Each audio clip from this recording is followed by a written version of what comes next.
Hello, English learners. Welcome back to another great podcast here at English Pod. My name is Marco. And I'm Erica. And today we're going to be bringing you bad news.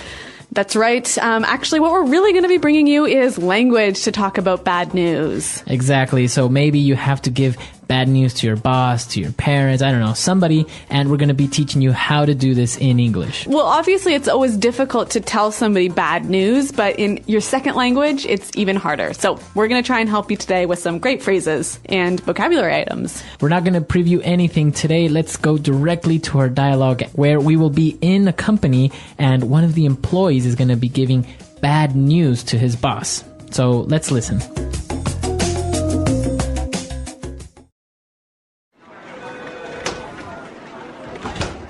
Now that we've been over the gory details of our disastrous first quarter, Ed, give us some good news. How are things looking for us in terms of sales this month? Well, would you like the bad news first or the really bad news? What? Ed, don't tell me you only have bad news. Well, sir, our sales have dropped. No, plunged. 50% in the past month alone. We are currently overstocked and overstaffed, and our profits are falling fast. The market is in recession, and we have no way of moving our inventory or getting rid of our staff. If we consider redundancies, it would cost us a fortune because of the new regulations governing compensation packages. It's a real mess. For crying out loud, how fast are we losing money? How can I put this? Let's just say that at this pace, we will be filing for Chapter 11 in less than 3 months. What? Jeez, how could this have happened? So what's the bad news? Oh, that's the really bad news. Our suppliers suffered QC problems, and, well, half of our production is faulty. We're going to have to recall all items sold in the last quarter, and the worst part, we're going to have to shoulder this cost. Are you joking? Get the supplier on the line now. They have to assume the cost of this mess. We tried that, sir. The factory has gone under, and the owner apparently has fled the country. Oh, we're doomed. There's some really good news, though. Really? What? I got offered a new job. All right, it sounds like a pretty tough time for this company, doesn't it? But good news for the employee, he won't be jobless. Well, I guess he knows when to get out. But why don't we take a look at some of the language now in Language Takeaway. Language Takeaway. So in Language Takeaway today, we have 5 vocabulary items, and well, let's start with the first one. All right, so the boss, he's talking about the gory details of our disastrous first quarter. So let's look at the phrase gory details. All right, so gory details. Gory details. This sounds kind of strange, gory details. It seems very scary. Well, the word gory comes from gore, like blood and guts, right? Exactly, that's why it sounds a little bit scary to me. Yep. So gory details mean all the little details of a negative or shocking or bad situation. Okay, so the gory details of the meeting, so all the nasty and negative stuff. Or the gory detail, or you could say the newspaper reported all the gory details of the murder. Okay, very good. So gory details. So the employee was talking about how bad the company was doing, and he mentioned this word redundancies. Redundancies. They are considering redundancies. Okay, so redundancies, again, it's based on the word to be redundant. All right, and that means? To not be needed anymore. Okay, so redundancies are basically firing people. It's, well, laying people off. People that you don't need anymore, they are redundancies. All right, so this is actually a British term, redundancies, to become redundant, because in American English, you would just say layoffs. Yep. Okay, very good. All right, so moving on. They were talking about redundancies and maybe they should or shouldn't lay some people off, but one of the problems were the regulations governing compensation packages. Okay, so regulations governing compensation packages. Regulations governing something. So we have a noun governing noun. Well, what does that mean? All right, so I think it would help us to understand this a little better if we listen to some examples of this pattern, noun governing noun. Example 1. I don't agree with the regulations governing income taxes. People shouldn't have to give away their hard-earned money. Example 2. We need to protect the environment. Therefore, there will be new policies governing corporate levels of pollution starting next month. Example 3. The lack of regulations governing city transportation has led to many traffic accidents. Okay, great examples. And well, before we move on, this compensation packages, I guess it's all the things that the company gives you when they lay you off, right? Right. Maybe a certain portion of your retirement benefits And or like a month's pay, Yeah. etc. Yep. Okay, compensation packages. All right, so moving on to our next item on language takeaway, we have to shoulder the cost. to shoulder the cost. All right, so if I shoulder something, You have to carry it. I carry it. Yeah. That's a good one. So basically, it's the same as the shoulder, your body. Yep. So you carry this cost or you carry this responsibility. Yep. So you might also hear shoulder the burden. To shoulder the burden. Yeah. So it just means to carry the responsibility. Okay, to share it. Yep. All right, interesting. And we have one more word on language takeaway. And the factory has gone under. To go under. All right, to go under. When something goes under, a company goes under, it goes bankrupt. It goes bankrupt. So it's not working anymore. That's right. All right, so to go under. Great vocabulary items here on Language Takeaway today. It's time for us to move on to the next segment of our show where we're going to look at some phrases. So let's start now with Fluency Builder. Fluency Builder. All right, so we've got some phrases that you can use when somebody's going to tell you some bad news, but also some phrases you can use to deliver bad news.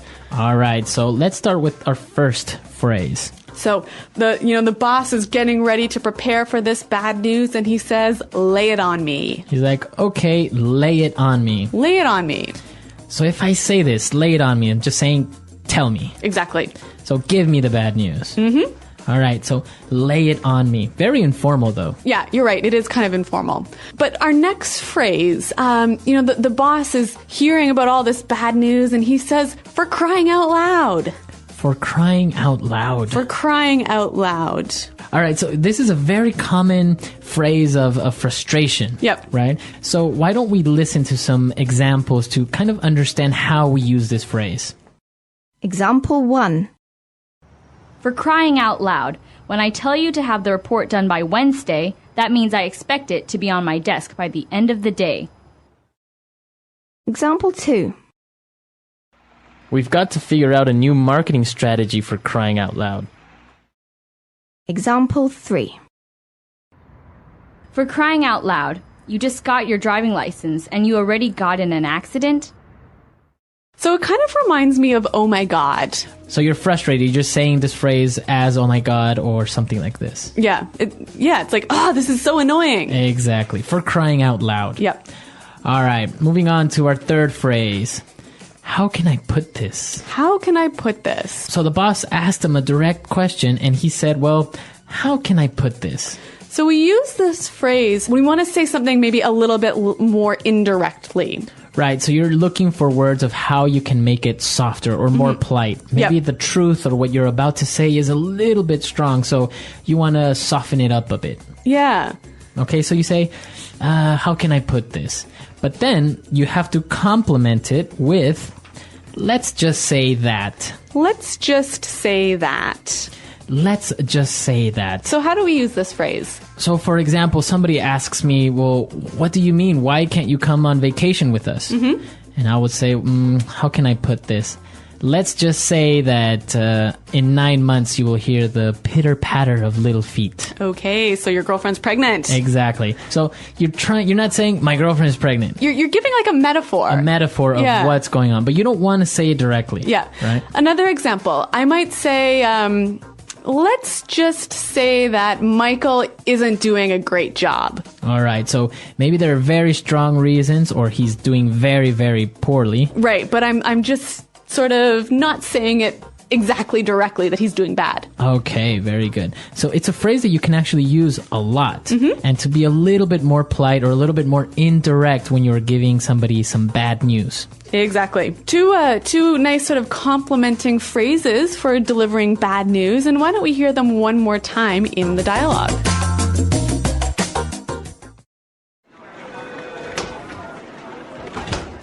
Now that we've been over the gory details of our disastrous first quarter, Ed, give us some good news. How are things looking for us in terms of sales this month? Well, would you like the bad news first or the really bad news? What? Ed, don't tell me you only have bad news.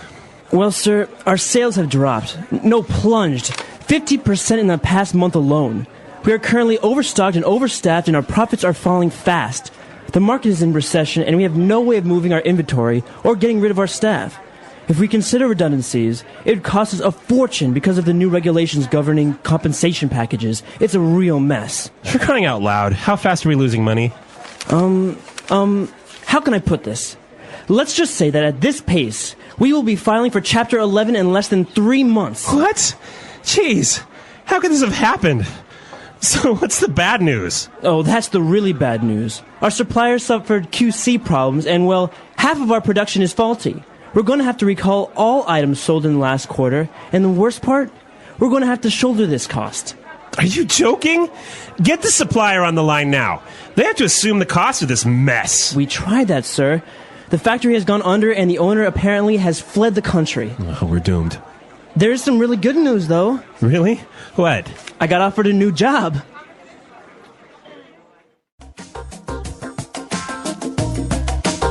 All right, great. So this topic of filing for Chapter 11 is actually very recent, very common now, because recently one of the biggest companies filed for Chapter 11 in the US. Yeah, that's right. But I often get confused by the phrase to file for Chapter 11 versus to file for Chapter 13. All right, so in the United States, the bankruptcy law has different chapters or different sections, right? Yep. And Chapter 11 is basically for companies that run out of money, that go bankrupt, so they have to declare themselves in bankruptcy. Yep. And so they file for Chapter 11. But what about Chapter 13? Chapter 13 is for people. Ah, okay. So people who have large debts, maybe with the car company or the telephone company, and they can't pay, they file for Chapter 13. They say, hey, I don't have money, I can't pay. All right, and so I guess here it's kind of a metaphor again. You know, it's this phrase to file for Chapter 11 or Chapter 13, meaning bankruptcy. Right. And people will say personally that they're filing for Chapter 11. Exactly. Yep. Right. So this is an interesting situation because if you file for bankruptcy in some countries, you can go to jail. I read recently about this happening in Dubai, actually. Exactly. So Yeah. there is prison for debts. In the U.S., you don't go to prison for debts. But what about in your countries, listeners? What happens when you go into debt in your country? Or what happens when a company goes into bankruptcy. The English Pod Audio Review. Listen to the meaning, then say the vocabulary word. The minimum return below which an enterprise becomes unprofitable. Margin. The entire amount of income before any deductions are made. Revenue. Having no money. Informal. Broke. The lowest possible level or absolute bottom. Hit rock bottom. Cause to rise rapidly and suddenly. Skyrocket. All the small details. Gory details. Tell me the bad news. Lay it on me. Drop down suddenly and quickly. Plunge. Very bad. Having bad results. Disastrous. Regarding. About. In terms of. Having too many things to sell. To be overstocked. Have too many employees. Be overstaffed. The amount of products you have to sell. Inventory. Remove or take away something that is annoying. Get rid of. Layoffs. Ending employment of staff for money reasons. Redundancies. Be responsible for the cost. Shoulder the cost. Rule. Govern. Used to express anger or annoyance. For crying out loud. Bankruptcy. Owing more money than you can pay. Chapter 11. The process of controlling the quality of production. Quality control. Quality control.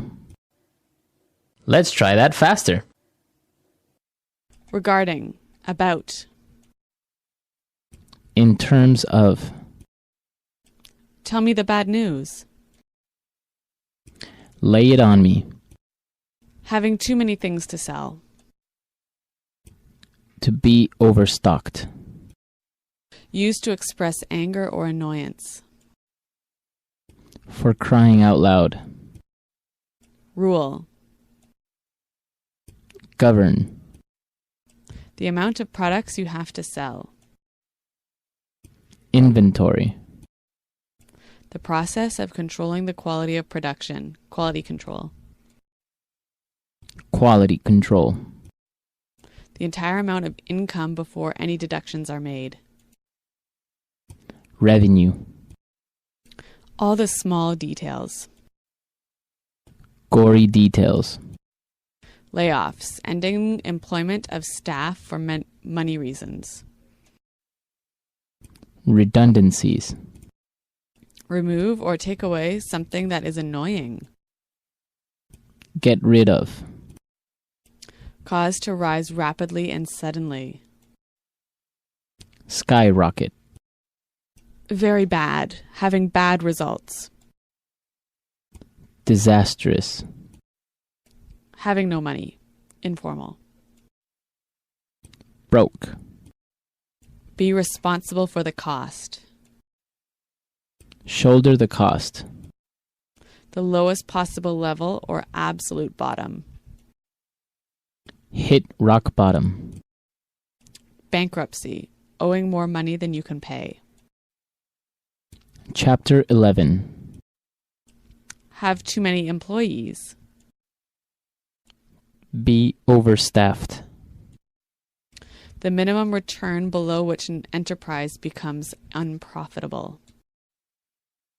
Margin. Drop down suddenly and quickly. Plunge. Now say the word and hear it in a sentence. Gory details.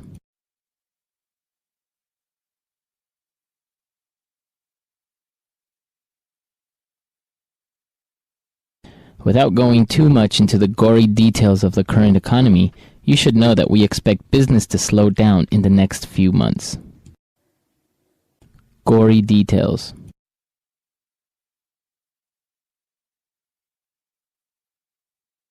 Spare me the gory details. How are we going to survive this financial crisis? Gory details.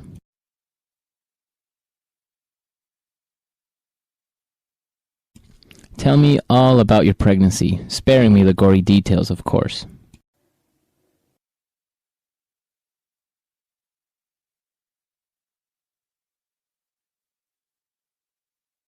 We need to protect the environment. Therefore, there will be new policies governing corporate levels of pollution starting next month.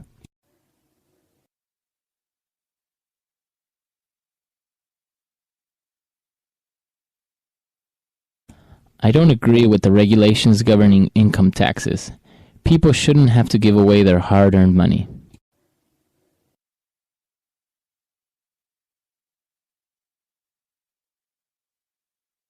The lack of regulations governing city transportation has led to many traffic accidents.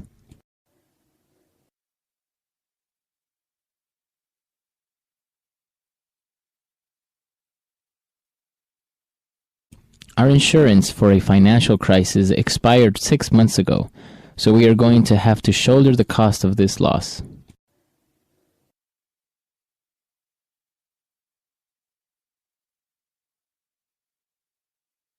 We are going to have to shoulder the majority of the costs for this project. Many of our investors pulled out.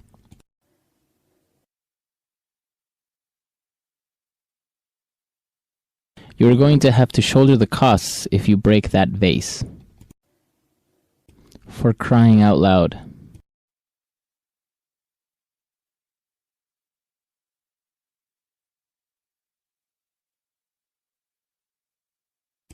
For crying out loud. When I tell you to have the report done by Wednesday, that means I expect it to be on my desk by the end of the day. For crying out loud.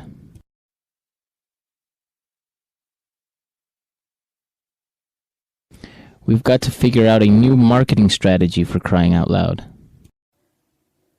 For crying out loud.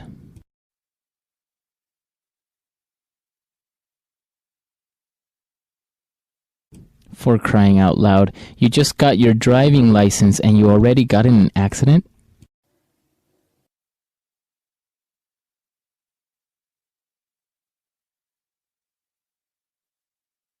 Let's just say that the economy is so bad that if we still have our jobs in 2 months, we will be lucky.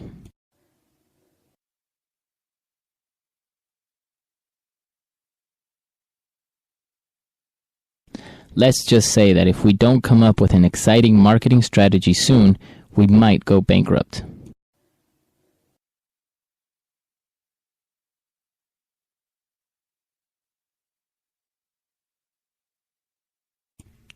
She is so incredibly gorgeous.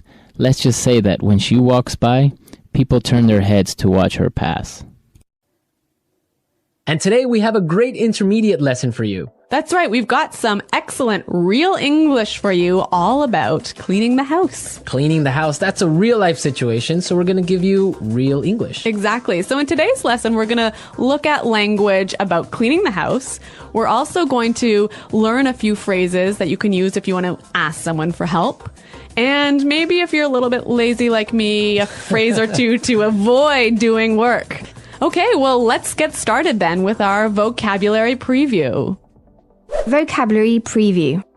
All right, great. We have 2 great words for you today. Erica, why don't you tell us the first one? The first word is such a mess. Such a mess. Such a mess. So when something is a mess... It's dirty. Yeah, or things are everywhere. Disorganized. Yeah, so, you have your clothes on the floor and your shoes on... Okay, so that sounds a lot like my desk at work. Your shoes on your desk. Yeah, I've seen that. I've been wanting to ask you about that. Okay, such a mess. Really, really dirty. Okay, now let's take a look at our second word, chores. Chores. Chores. Chores. Chores is a really common word for... Things you have to do around the house. Like, for example, laundry. Or making the bed.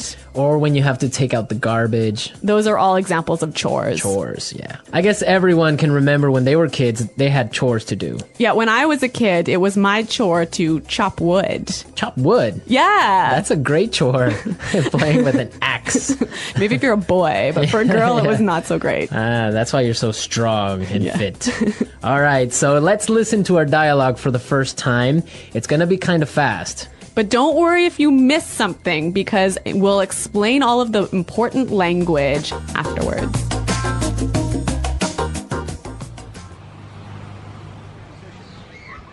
Honey, the house is such a mess. I need you to help me tidy up a bit.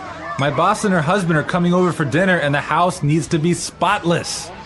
I'm in the middle of something right now. I'll be there in a second. This can't wait. I need your help now. All right. I'm coming. Okay, here's a list of chores we need to get done. I'll do the dishes and get all the groceries for tonight. You can sweep and mop the floors. Oh, and the furniture needs to be dusted. You know what? I have to pick something up in the mall, so why don't you clean the floors and I'll go to the supermarket and get all the groceries. Sure, that's fine. Here's the list of all the things you need to get. Don't forget anything. And can you pick up a bottle of wine on your way home?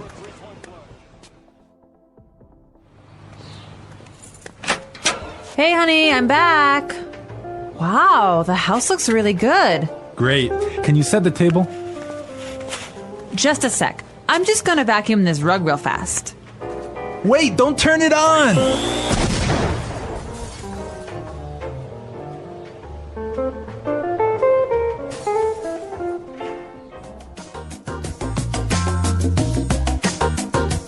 my God, Marco, what happened there? An explosion. We love a good explosion here at English Pod. We're going to give you as many explosions as possible.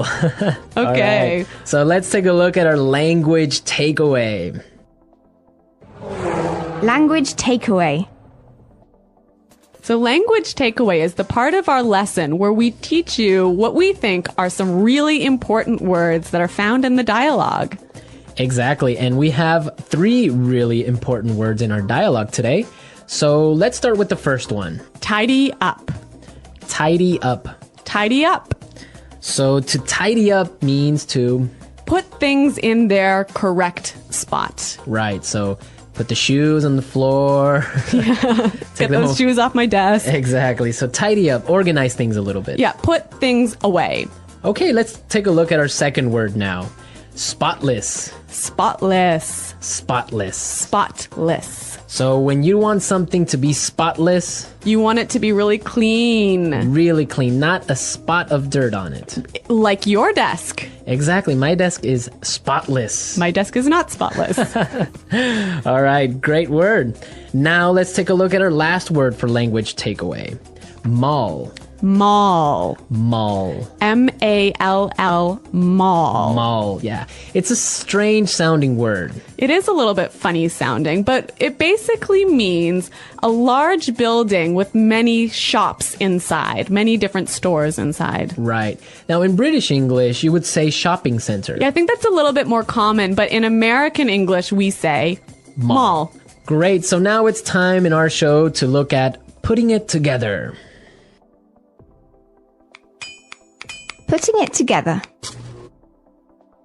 Okay, so in putting it together, we take a word from the dialogue and we show you how to use this word in real English. So we give you a couple of examples of how this particular word can be used.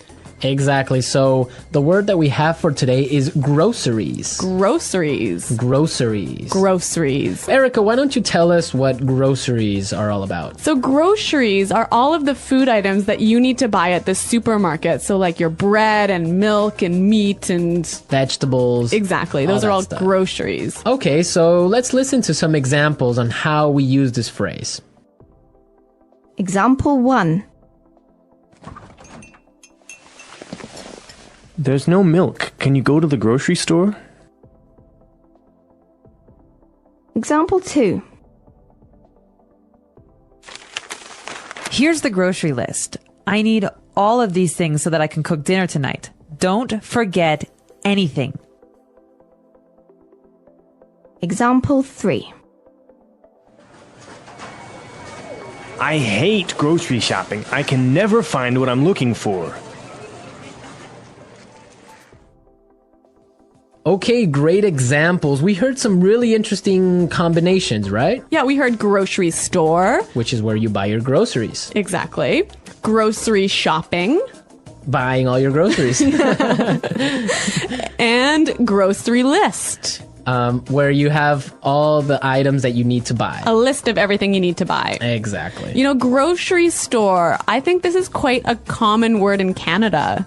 Probably North America. Yeah. Do you say grocery store in America? Well, if it's a small one. Really? So like a small store. In Canada, I say grocery store for even like a supermarket. Really? Yeah. I guess, well, I would say supermarket for a large one and grocery store for a little corner shop. All of these little differences in American Canadian English.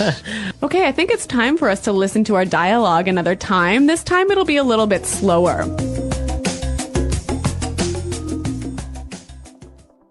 Honey, the house is such a mess. I need you to help me tidy up a bit. My boss and her husband are coming over for dinner, and the house needs to be spotless. I'm in the middle of something right now. I'll be there in a second. This can't wait. I need your help now. All right. I'm coming. Okay, here's a list of chores we need to get done. I'll do the dishes and get all the groceries for tonight. You can sweep and mop the floors. Oh, and the furniture needs to be dusted.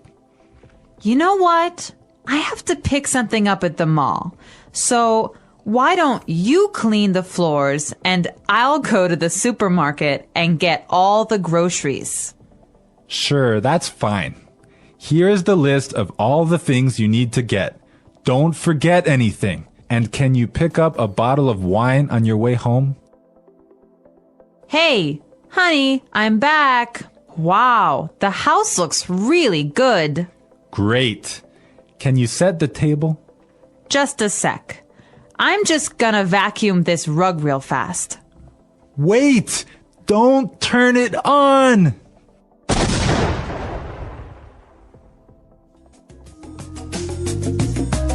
Okay, great stuff. Love hearing that explosion. That vacuum just is a bomb. Yeah. In this dialogue, there was some really interesting language that you can use if you don't want to do any chores in the house. Exactly. So it's time now for Fluency Builder. Fluency Builder. You know, Fluency Builder is a part of our show that we use to take a common phrase or a word that you already know and show you how to express that idea more fluently and more naturally. Exactly. So let's take a look at our first idea that we want to explain. Let's say you're watching TV like the woman in this dialogue, and your husband wants you to help him do the chores. And you say, "No, I'm busy." Right. Or I'm doing something. Those are two great expressions, but we heard something a little bit different in the dialogue.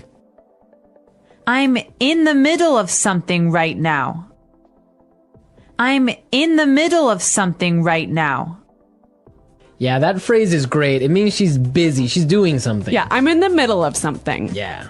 And so, Marco, you can tell us about our next phrase. Okay, well, now suppose that you want to say, "You'll be there soon." You might say, "I'll be there soon," or "I'm coming." Exactly. But in our dialogue, we heard something a little bit different. Let's listen. I'll be there in a second. I'll be there in a second. So this is a more natural way of saying, "I'll be there very soon." Yeah, you know what? I think I use this phrase almost every day. I'll be there in a second. Yeah. It's really common. Yeah, it means I'll be there really fast. Yes. Okay, so our final item today in Fluency Builder is a great phrase that helps you say the idea, could you or would you? Right. Or can you? Yeah, so can you sweep the floor? Could you sweep the floor? But in the dialogue, we heard something that's a little bit different. Why don't you clean the floors and I'll go to the supermarket? Why don't you clean the floors and I'll go to the supermarket? Great. So this is more natural and it's giving a suggestion. Yeah, it's sort of a polite way of asking someone to clean the floors. Right. It's a really good and polite way of saying it. Yeah, I would agree on that. This was Fluency Builder. Now we are ready to listen to our dialogue again at its normal speed. And this time you'll understand a lot better.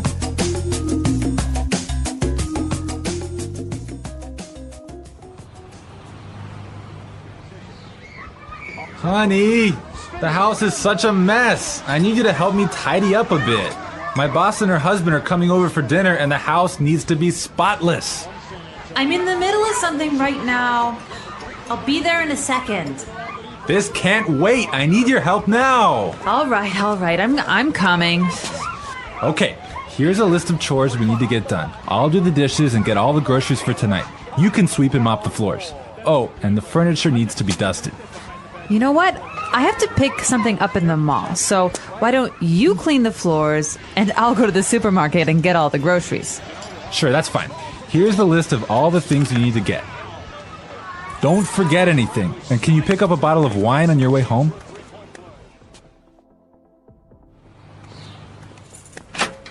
Hey, honey, I'm back. Wow, the house looks really good. Great. Can you set the table? Just a sec. I'm just gonna vacuum this rug real fast. Wait, don't turn it on!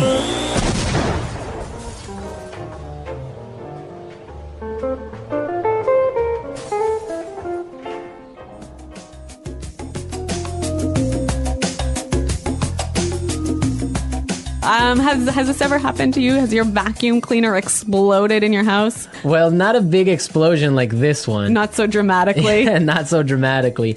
But I've had this happen to me before. Yeah. And dust everywhere. And it's a mess. You don't want to have. You know, this word vacuum is really a very American word. Yeah, vacuum. Vacuum the rug, vacuum the carpet. Yeah, vacuum cleaner. In the UK, what did they say? Hoover. Hoover. Yeah, Hoover. Hoover the rug. Hoover the rug. Which is interesting because it's actually a brand. Yeah. So I guess it's kind of like American English. You say, pass me a Kleenex. Oh, that's true. That would be like a tissue. Yeah. So I guess they say Hoover the rug or Hoover the house. Yeah.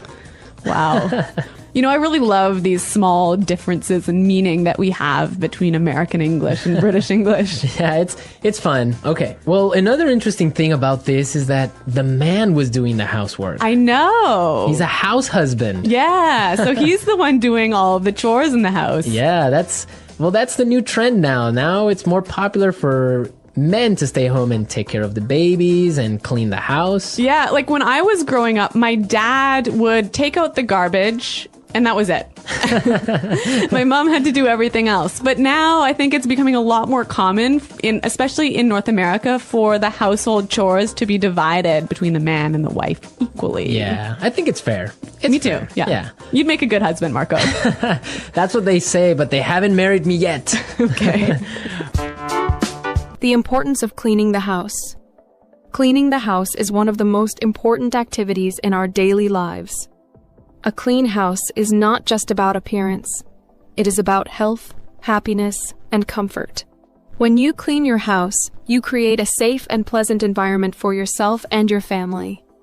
Let's think deeply about why cleaning is essential and how to do it effectively. Why is cleaning important? 1. Health benefits. A clean house helps you stay healthy. Dust, dirt, and germs can cause allergies, asthma, and other illnesses. When you clean regularly, you remove harmful bacteria and viruses from your home. Sweeping, mopping, and wiping surfaces reduce the chances of getting sick. 2. Mental well-being. A clean house makes you feel calm and happy. When your home is messy, you may feel stressed or anxious. A tidy space helps you think clearly and relax. It gives you a sense of control and peace. 3. Better organization. When you clean your house, you organize your belongings. This makes it easier to find things when you need them. You save time and avoid frustration by keeping everything in its proper place. 4. Respect and hospitality. A clean house shows respect for yourself and others. When guests visit your home, they feel welcome and comfortable. A tidy house leaves a good impression and reflects your personality. 5. Safety. A messy house can be dangerous. Toys, shoes, or other items left on the floor can cause accidents. Cleaning helps you keep your home safe by removing hazards. How to clean the house effectively. 1. Make a plan. Start by making a list of tasks.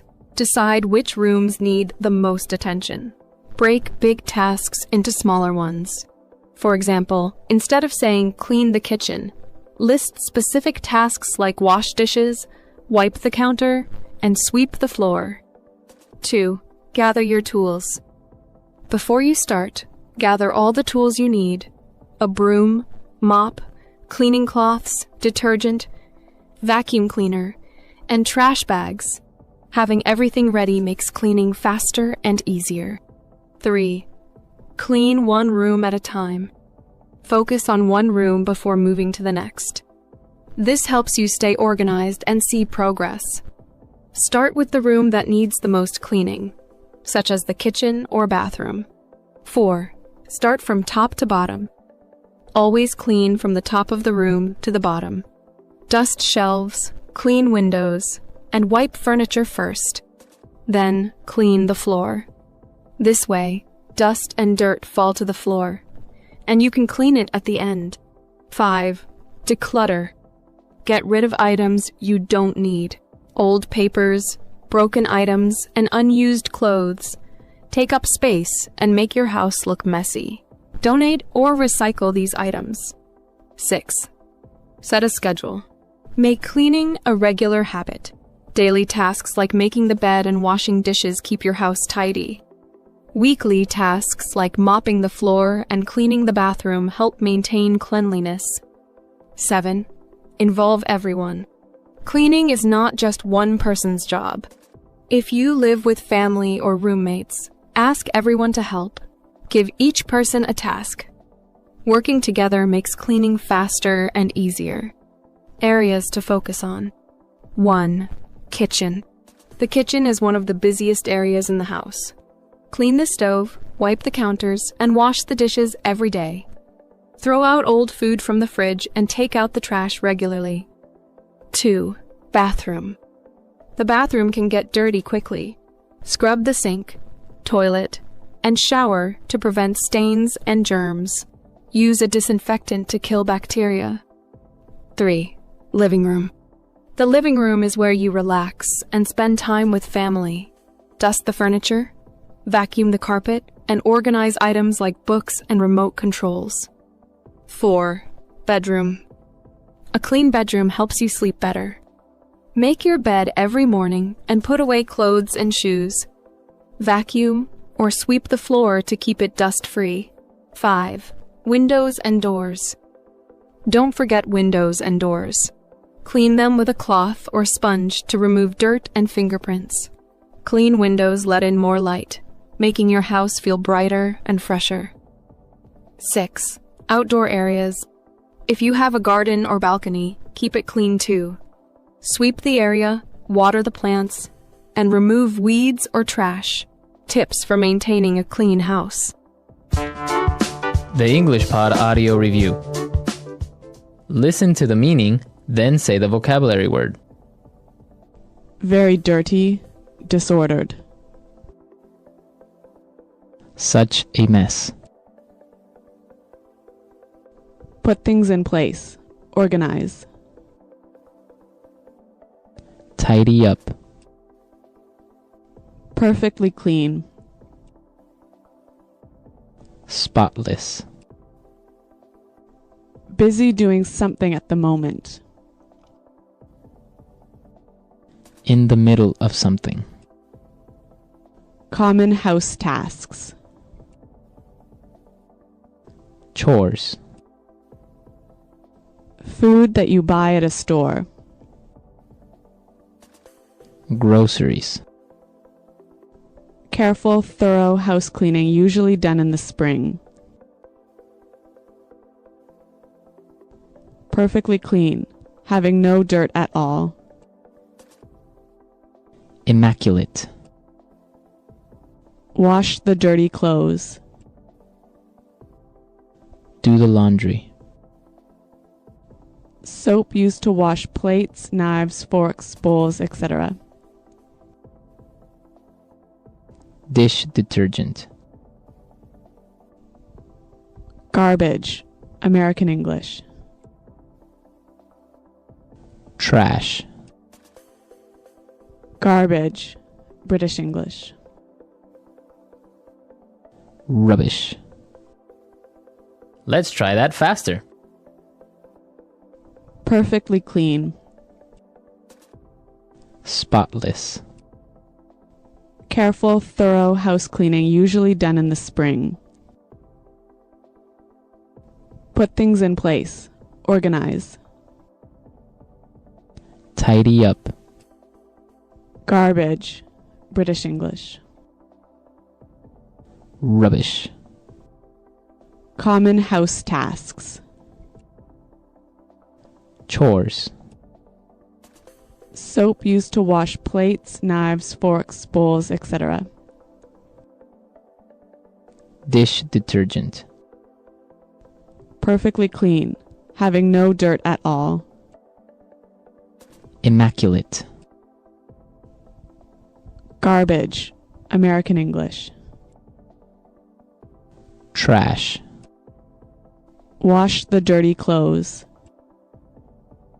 Do the laundry. Very dirty, disordered. Such a mess. Food that you buy at a store. Groceries. busy doing something at the moment. In the middle of something. Now say the word and hear it in a sentence. Such a mess. Your room is such a mess. You need to clean it. Such a mess.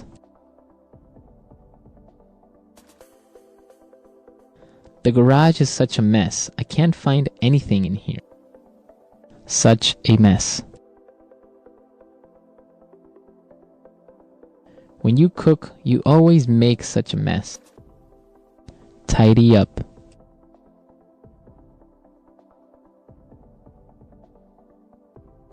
I want to tidy up my closet today because my clothes are all over the floor. Tidy up. Since I cooked dinner tonight, you can tidy up the kitchen. Tidy up.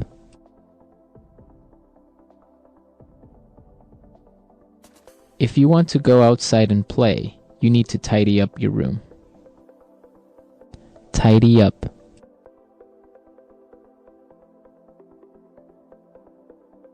Every morning, I tidy up my room before leaving for work. Spotless.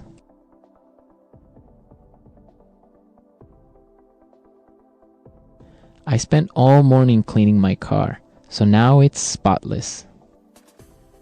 Spotless. You did a great job cleaning the kitchen. It's spotless. Spotless.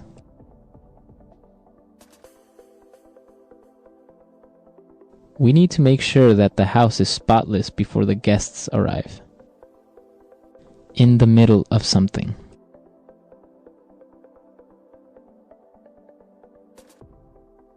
I'm in the middle of something right now, so I'll call you back in 10 minutes. In the middle of something.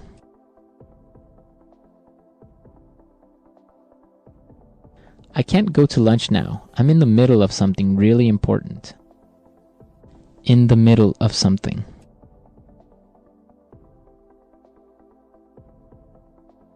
I hate it when people interrupt me when I'm in the middle of something. Chores.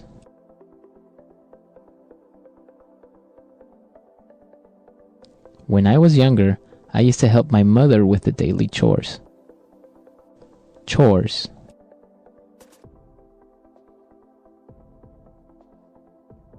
I wish I could go with you guys, but I have to finish my chores. Chores.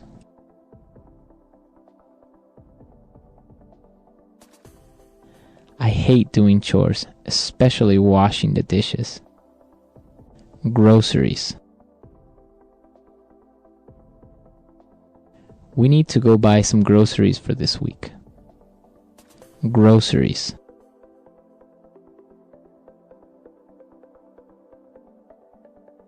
I forgot the grocery list at home, but don't worry. I remember everything that was on it. Groceries. Don't forget to buy some milk from the grocery store on your way home. The importance of cleaning the house. Cleaning the house is one of the most important activities in our daily lives. A clean house is not just about appearance. It is about health, happiness, and comfort. When you clean your house, you create a safe and pleasant environment for yourself and your family. Let's think deeply about why cleaning is essential and how to do it effectively. Why is cleaning important? 1. Health benefits. A clean house helps you stay healthy. Dust, dirt, and germs can cause allergies, asthma, and other illnesses. When you clean regularly, you remove harmful bacteria and viruses from your home. Sweeping, mopping, and wiping surfaces reduce the chances of getting sick. 2. Mental well-being. A clean house makes you feel calm and happy. When your home is messy, you may feel stressed or anxious. A tidy space helps you think clearly and relax. It gives you a sense of control and peace. 3. Better organization. When you clean your house, you organize your belongings. This makes it easier to find things when you need them. You save time and avoid frustration by keeping everything in its proper place. 4. Respect and hospitality. A clean house shows respect for yourself and others. When guests visit your home, they feel welcome and comfortable. A tidy house leaves a good impression and reflects your personality. 5. Safety. A messy house can be dangerous. Toys, shoes, or other items left on the floor can cause accidents. Cleaning helps you keep your home safe by removing hazards. How to clean the house effectively. 1. Make a plan. Start by making a list of tasks. Decide which rooms need the most attention. Break big tasks into smaller ones. For example, instead of saying clean the kitchen, list specific tasks like wash dishes, wipe the counter, and sweep the floor. 2. Gather your tools. Before you start, gather all the tools you need: a broom, mop, cleaning cloths, detergent, vacuum cleaner, and trash bags. Having everything ready makes cleaning faster and easier. 3. Clean one room at a time. Focus on one room before moving to the next. This helps you stay organized and see progress. Start with the room that needs the most cleaning, such as the kitchen or bathroom. 4. Start from top to bottom. Always clean from the top of the room to the bottom. Dust shelves, clean windows, and wipe furniture first. Then clean the floor. This way, dust and dirt fall to the floor, and you can clean it at the end. 5. Declutter. Get rid of items you don't need. Old papers, broken items, and unused clothes take up space and make your house look messy. Donate or recycle these items. 6. Set a schedule. Make cleaning a regular habit. Daily tasks like making the bed and washing dishes keep your house tidy. Weekly tasks like mopping the floor and cleaning the bathroom help maintain cleanliness. 7. Involve everyone. Cleaning is not just one person's job. If you live with family or roommates, ask everyone to help. Give each person a task. Working together makes cleaning faster and easier. Areas to focus on. 1. Kitchen. The kitchen is one of the busiest areas in the house. Clean the stove, wipe the counters, and wash the dishes every day. Throw out old food from the fridge and take out the trash regularly. 2. Bathroom. The bathroom can get dirty quickly. Scrub the sink, toilet, and shower to prevent stains and germs. Use a disinfectant to kill bacteria. 3. Living room. The living room is where you relax and spend time with family. Dust the furniture, vacuum the carpet, and organize items like books and remote controls. 4. Bedroom. A clean bedroom helps you sleep better.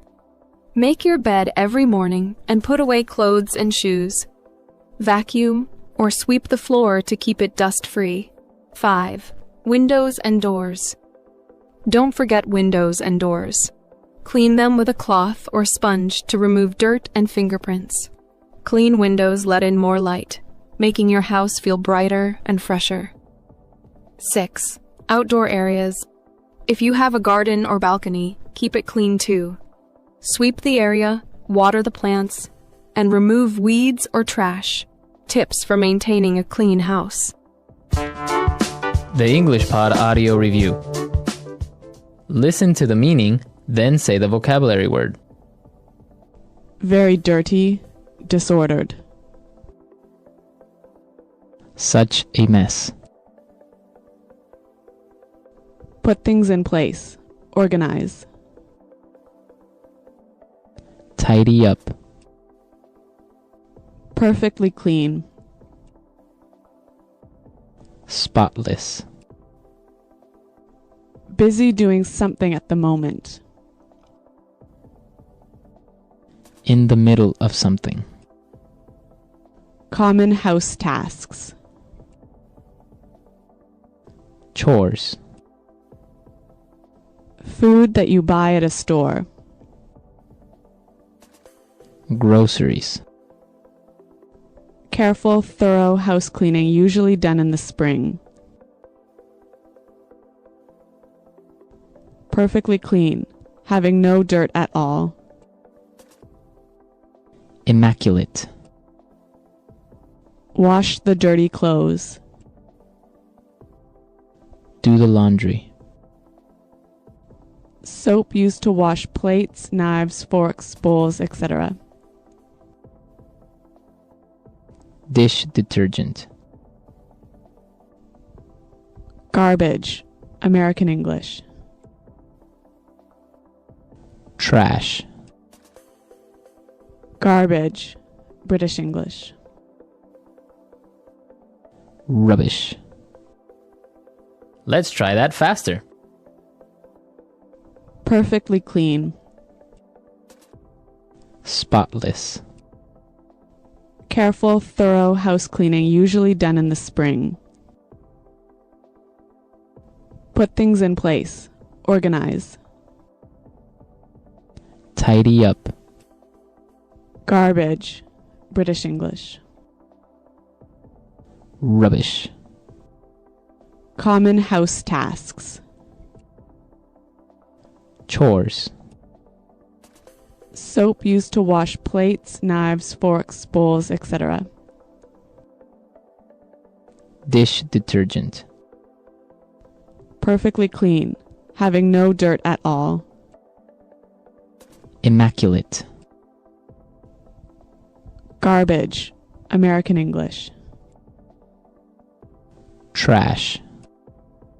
Wash the dirty clothes. Do the laundry. Very dirty, disordered. Such a mess. Food that you buy at a store. Groceries. Busy doing something at the moment. In the middle of something. Now say the word and hear it in a sentence. Such a mess. Your room is such a mess. You need to clean it. Such a mess.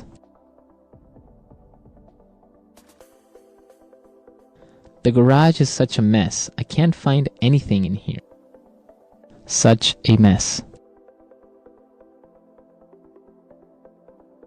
When you cook, you always make such a mess. Tidy up.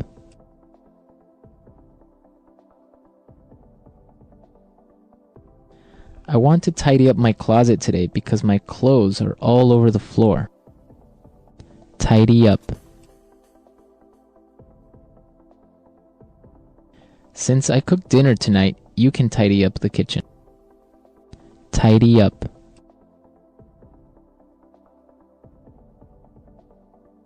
If you want to go outside and play, you need to tidy up your room. Tidy up.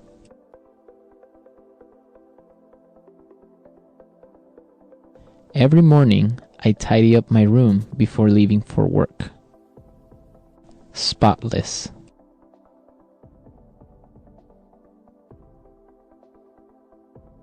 I spent all morning cleaning my car, so now it's spotless.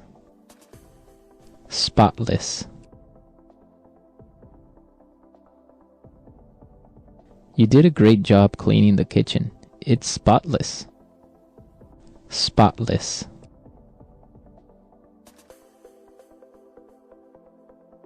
We need to make sure that the house is spotless before the guests arrive. In the middle of something.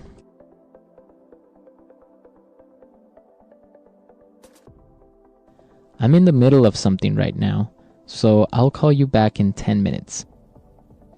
In the middle of something.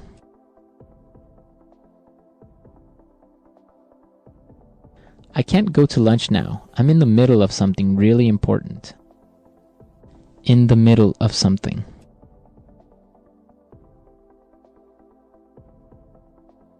I hate it when people interrupt me when I'm in the middle of something. Chores.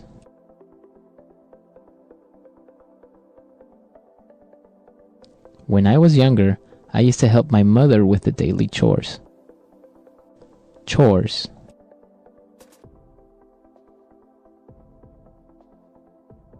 I wish I could go with you guys, but I have to finish my chores. Chores.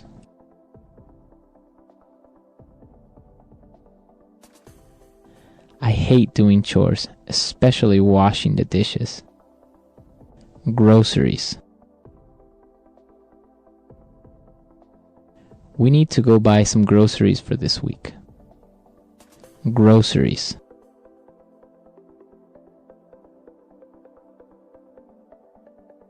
I forgot the grocery list at home, but don't worry. I remember everything that was on it. Groceries. Don't forget to buy some milk from the grocery store on your way home. Today we're going to be talking about a popular topic all over the world, and that is smoking. Well, not so popular in the States right now, to be honest. Well, that's the thing. In every country in the world now, they are becoming more strict on smoking and where you can smoke, so it's becoming very difficult for smokers nowadays. Well, it's a good reason to want to quit. And that's what we're going to be talking about today is quitting smoking. Well, before we get going, we do have a really important phrase that we should preview in today's vocabulary preview. Vocabulary preview. All right, so on vocabulary preview, we're going to take a look at this word, pack of smokes. Pack of smokes. A pack of smokes. So smokes is a word for cigarettes. It's the same thing, smokes or cigarettes. Right, but a pack is, like 20 cigarettes. It's a box of cigarettes. You buy them in a pack. You don't just buy one at a time. So, again, the phrase is pack of smokes. Pack of smokes. So why don't we listen to our dialogue for the first time and see what's going on with this smoker.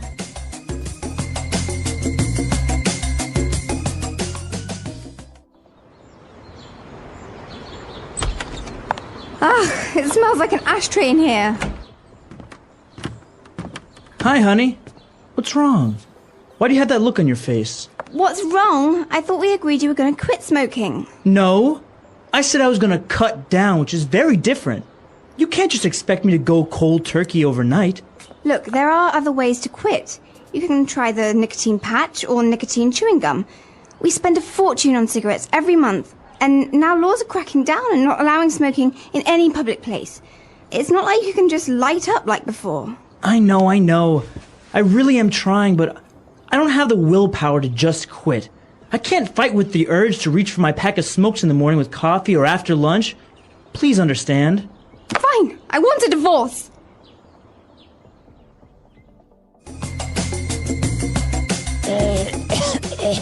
Sorry, I just smoked a pack of cigarettes. You do smoke, don't you? Well, we'll talk about that later. All right, so it is a little bit extreme, though. I mean, he's divorcing her because she won't quit. Well, some people really are health conscious and are afraid of the negative side of smoking, which has a lot of health side effects. Yeah. Well, as he was complaining about all the negative effects and the negative aspects of smoking, he did mention, both of them mentioned a lot of great words and phrases, so why don't we take a look at them now in Language Takeaway? Language takeaway. Well, this first word is a word that's very important for any smoker who goes to a bar or a restaurant and needs to put the ash somewhere, right? So when you smoke, there's some ash, there's some messy, dirty stuff, and you need an ashtray to collect it. An ashtray. So an ashtray is something that's usually round or square, and you put it on a table, and it's just very helpful to keep the house clean or a restaurant clean. So if you're in a restaurant, you say, hey, can I have an ashtray, please? Mm-hmm. So the residue or the stuff that when you're smoking, it comes out the gray, I don't know, like dust. It's called ash. Right. And this is a tray. But the complaint here is, it smells like an ashtray in here. That means it smells really, really bad in here. Yeah, it smells like cigarettes. Yeah, so that word again is ashtray. Ashtray, all right. Well, and the guy was complaining, and he said, well, I thought you were going to quit smoking. And she said, no, I said I was going to cut down. She says it's very different from quitting smoking. So, Marco, maybe we should talk about how cutting down and quitting are different. All right. So if I say I'm going to cut down on smoking, it's just I'm going to smoke less. Okay, so let's take an example. I smoke 10 cigarettes a day, but I want to cut down. How many should I smoke later? Maybe Like 2 or 3. 2 or 3? Instead of quitting, so if you quit smoking, that would mean 0. 0 cigarettes. No smoking anymore. Right. All right, so you can also cut down on carbs, like carbohydrates. So some people who cut down on carbs eat less bread. They don't eat any pasta. So these are really good ways of trying to talk about dieting as well as smoking. Right. And I think we have a couple of examples of other ways we can use this phrase cut down. So let's listen to them now. Example 1. Our company has decided to cut down our workload, so from now on, we leave at 3 p.m. every Friday. Example 2. You should really cut down on the amount of salt you eat. It's not good for you. Example 3. My doctor told me I need to cut down on fatty foods because of my heart condition. And when you want to smoke a cigarette, you have to do something first with some fire. So we call this lighting up. To light up. So lighting up, it doesn't mean turning on the light. No. It actually means using a lighter or some fire to start your cigarette. Right, so you want to light up with a lighter, matches, or some sort of fire. The man says, the husband says, it's not like you can just light up like before. That means it's not like you can just smoke like before. So Right. in some cases, light up means to smoke a cigarette. We're in a movie theater and someone lights a cigarette. And I say, oh, you can't light up in here. Right, so you can't smoke in here. You can't smoke in It's here. another way of saying smoking.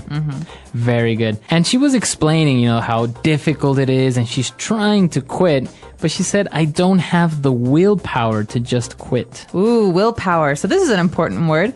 Willpower. Willpower. You think of the main part of this word is will. That means the desire to do something. You want to do something. So if I have willpower, or I have strong willpower, what am I saying? You're saying that you can make a decision and you can follow your decision. So I decide not to eat cake.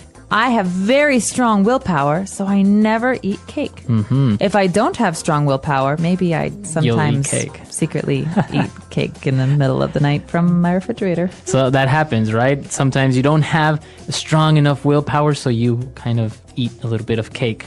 Yeah, Nobody's watching. Exactly. And you can have willpower about lots of different things. So this is a great word, again, to use when you're talking about dieting or smoking or drinking. Any type of maybe temptation. Exactly. All right. And well, she said she had this urge to reach for her pack of smokes. Ooh, urge is another good one. And it's very similar to willpower, but an urge is kind of like a physical feeling that makes you want to do something. So you have like this strong desire. So I have the urge to go swimming today. I don't know why, but I really want to. All right. You have an urge. Interesting word. Pregnant women often have these kinds of things too. I have the urge to do something. We also call them cravings. Oh, cravings or urge to do something. All right, interesting. So we've taken a look at these 5 great words, and I think we should listen to our dialogue again. We're going to slow it down just a little bit, and then we'll come back and talk some more.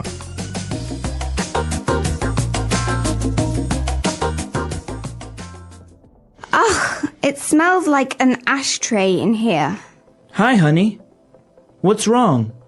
Why do you have that look on your face? What's wrong? I thought we agreed that you were going to quit smoking. No. I said I was going to cut down, which is very different. You can't just expect me to go cold turkey overnight. Look, there are other ways to quit. You can try the nicotine patch or nicotine chewing gum.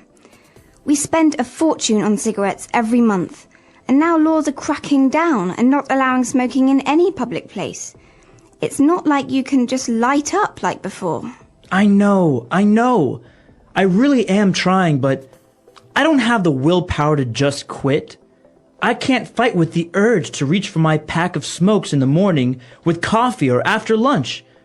Please understand. Fine. I want a divorce. And we are back. So we have a great part of our show where we like to talk about some phrases that help you attain fluency. That means sounding like a native speaker of English. And today's phrases are wonderful. All right, so let's take a look at them now in Fluency Builder. Fluency Builder. So on Fluency Builder today, let's take a look at two different phrases, and let's start with the first one.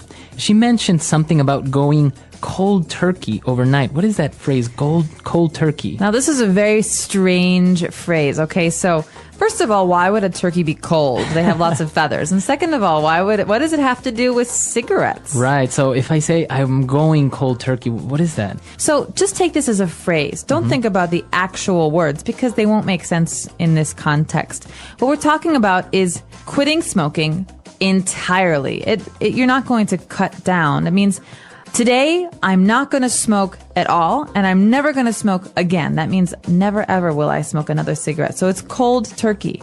So if I go cold turkey, it means I stop doing something immediately and suddenly and forever. Entirely. All right. So you can use this phrase for different habits, different things that you do, like drinking, for example, or cutting down on sugar. But generally, we just say this about cigarettes. So it's mostly related to smoking. Yeah, so going cold turkey. Some people like to smoke less, like 1 cigarette a day or 1 cigarette a week. But going cold turkey is supposed to be the hardest. Right. Okay. Going cold turkey. All right. And well, he was explaining the different negative aspects of smoking. He said, well, they spend a fortune on cigarettes every month. And he said, laws are cracking down. So if the laws are cracking down, well, what is he trying to say there? Well, this is actually a very interesting point because in America right now, it's very hard to smoke in public places. So this means that the government is trying to stop people from smoking. So they say, no more smoking in public places, no more smoking in restaurants, no more smoking in bars. And so this means they're cracking down. They're making it harder to do something. So they are becoming more strict. I think for this phrase, we should listen to a couple of more examples just to make sure we understand it. Example 1. The police are cracking down on drunk driving in our city. Example 2. Our school has really started to crack down on tardiness. Example 3. The president has passed a law that will crack down on possession of illegal substances. All right, so the government is cracking down. Laws are cracking down. Yeah, exactly. So this is an important one because you read this in the newspapers as well about certain laws and police action. All right, great. So I think it's time for us to listen to this dialogue for one last time, and then we'll come back and talk a little bit more about this vice.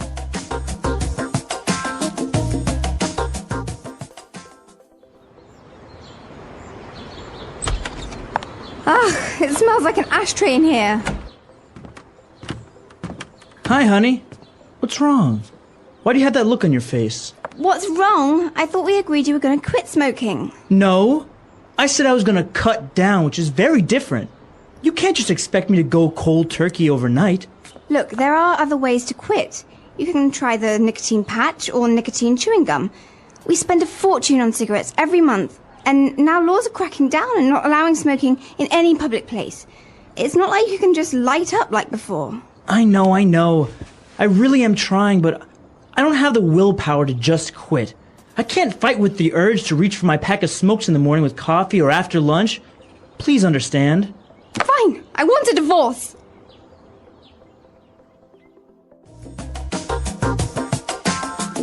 So, do you have a problem with this vice, as you call it? Are you a smoker? I'm really not. I'm the type of person that could maybe smoke socially, like if we go out to a bar with drinks, a social smoker like they call it, right? Yeah, I'm jealous. But not really. You're a habitual smoker, right? Right. Well, I'm trying to cut down. So as a habitual smoker, I often smoked every day. Sometimes I smoked a lot and sometimes I smoke less. But right now I'm in a period where I'm mostly quit. Okay, almost.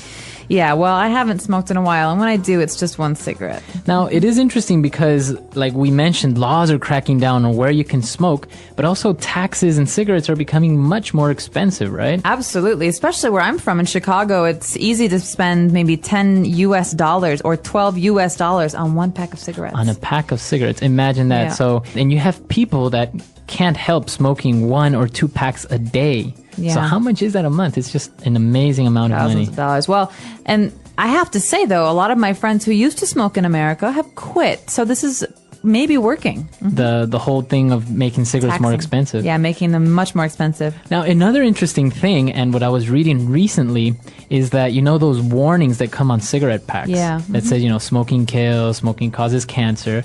Actually, a study has proven that it's not effective, that people don't mind it or even worry about the cautions on the cigarette packages. Well, as a smoker, I could say that, yeah, you generally, if you're going to smoke a cigarette, don't look at the label that much. You just, you throw it in your bag and you forget about it. But it's actually gotten to the point where people choose the cigarette pack based on the picture. So it's like, oh yeah, give me the one with the black lungs, or give me that one. You know? Oh, God. Yeah, it's interesting. So it's not really working. I guess we're going to have to find other ways to make people more conscious about this vice. We should.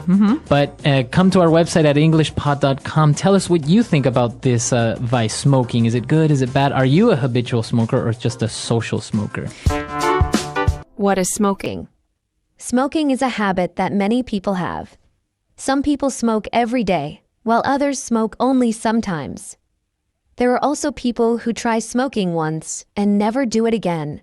But what exactly is smoking? How does it work? What happens when someone smokes? In this part, we will discuss smoking in detail. Smoking has been around for hundreds of years. In the past, people smoked tobacco in pipes and cigars. Today, most people smoke cigarettes. Some people also use electronic cigarettes, which are called e-cigarettes or vapes. These are different from normal cigarettes, but they still contain nicotine. What is smoking? Smoking means burning a substance and inhaling the smoke into the lungs. The most common substance that people smoke is tobacco. Tobacco comes from a plant, and it is dried and rolled into cigarettes.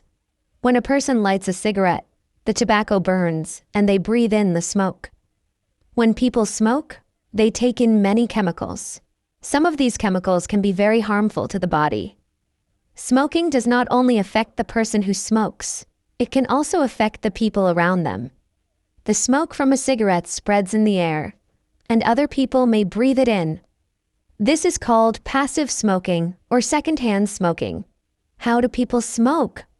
There are different ways that people smoke. The most common way is by using cigarettes. A cigarette is a small roll of tobacco wrapped in paper. A person lights one end and breathes in the smoke. Some people also use cigars. A cigar is bigger and thicker than a cigarette.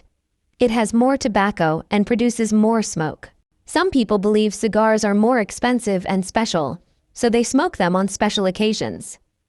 Another way of smoking is using a pipe. In the past, many people used pipes to smoke tobacco. The tobacco is put inside the bowl of the pipe, and the person inhales the smoke through a long tube. Today, pipes are less common, but some people still use them. Some people also use hookahs or shishas. A hookah is a water pipe that is used for smoking flavored tobacco. It is popular in some cultures, and people often smoke it in groups. However, smoking a hookah can be just as harmful as smoking cigarettes. In recent years, electronic cigarettes, e-cigarettes, or vapes have become more popular. These devices do not burn tobacco. Instead, they heat a liquid that turns into vapor. People inhale the vapor in the same way they inhale cigarette smoke. Many people think vaping is safer than smoking, but it still contains nicotine and other chemicals. What happens when a person smokes? When a person smokes a cigarette, the smoke goes into their lungs. From the lungs, the chemicals in the smoke enter the bloodstream. This means the chemicals travel through the whole body. Nicotine, the addictive substance in tobacco, affects the brain. It makes the person feel calm or happy for a short time. However, this feeling does not last long. After some time, the person wants to smoke again. This is why smoking is addictive. The more a person smokes, the more their body gets used to nicotine. If they try to stop smoking, they may feel uncomfortable or stressed. This is called nicotine withdrawal. Many people find it very difficult to quit smoking because of this. Does smoking only affect the smoker? Many people think that smoking only affects the person who smokes. But this is not true. Smoking can also harm the people around the smoker. When a person smokes, the smoke spreads in the air. If another person breathes this smoke, it can harm their health too. This is called secondhand smoking or passive smoking. Secondhand smoke can be especially dangerous for children, pregnant women, and older people. Even if a person does not smoke, breathing in smoke from others can still cause serious health problems. Why do people start smoking? Smoking is a habit that millions of people around the world develop at some point in their lives. Some people start smoking when they are young, while others begin later in life. Even though people know that smoking is harmful, many still choose to start. It is interesting to understand what leads people to take that first cigarette and why they continue. There are many different influences that encourage people to smoke. Sometimes it happens because of the environment they live in, the people they spend time with, or the situations they face. The first time a person smokes is often not because they truly want to, but because of a moment, a situation, or a feeling that pushes them to try it. One of the most common reasons a person smokes for the first time is exposure. If someone grows up in a house where family members smoke, they might see it as a normal activity. They watch their parents, older siblings, or relatives lighting cigarettes every day. And after a while, it does not seem strange or bad. It becomes something usual, like drinking tea or having a meal.